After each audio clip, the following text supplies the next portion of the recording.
तरुणाईमध्ये प्रसिद्धीसाठी गँगस्टर संस्कृतीचे आकर्षण, रील्सच्या मनोरंजनातून गुन्हेगारी प्रवृत्तीला खतपाणी. सांगली मध्यवर्ती परिसरातील एका पडीक इमारतीमध्ये विशेषतः शासकीय निवासस्थानांच्या परिसरात उघडपणे खोट्या शस्त्राचा वापर करून खुनाचे रील्स बनवण्याचा प्रकार घडला. पोलिसांनी संबंधित टोळक्यावर कारवाई केली, परंतु हा प्रकार म्हणजे गुन्हेगारीचे उदात्तीकरण असून प्रशासनाच्या नाकावर टिच्चून सुरू आहे. सध्याच्या तरुणाईमध्ये सोशल मीडियावर प्रसिद्धी मिळवण्यासाठी गँगस्टर संस्कृतीचे आकर्षण वाढताना दिसते आहे. खोट्या बंदुका आणि हत्यारे घेऊन खुनाचे सीन चित्रित करणे हा प्रकार केवळ मनोरंजनापुरता मर्यादित राहिलेला नाही. यातून भविष्यातील संभाव्य गुन्हेगारी प्रवृत्तीला खतपाणी मिळते आणि सामान्य नागरिकांमध्ये दहशतीचे वातावरण निर्माण होते. शहरातील अंधाऱ्या जागांचा वापर अशा कृत्यांसाठी होणे हे सामाजिक आरोग्यासाठी घातक म्हणावे लागेल.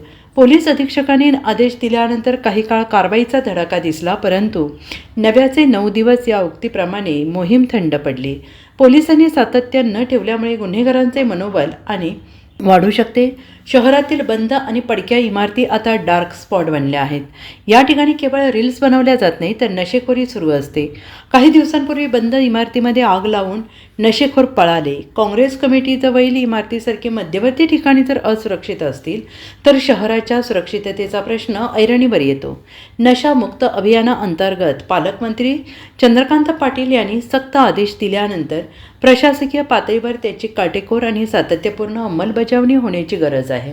बैठकांमध्ये होणारे निर्णय आणि प्रत्यक्ष रस्त्यावरील कारवाई यात मोठी तफावत आहे.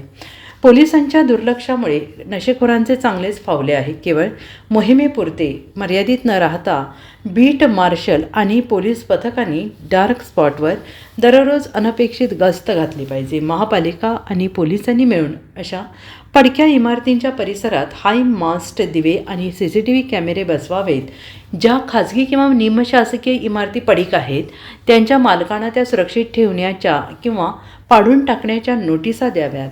गुन्हेगारीचे उदात्तीकरण करणाऱ्या रील्स सोशल मीडियावर अपलोड करणाऱ्या तरुणांचा शोध घेऊन त्यांच्यावर कडक कायदेशीर कारवाई करावी. यासाठी सायबर पोलीस ठाण्याकडील सेलने सोशल मीडियावर करडी नजर ठेवण्याची गरज आहे. तरच भविष्यात अशा घटनांना आळा बसू शकेल.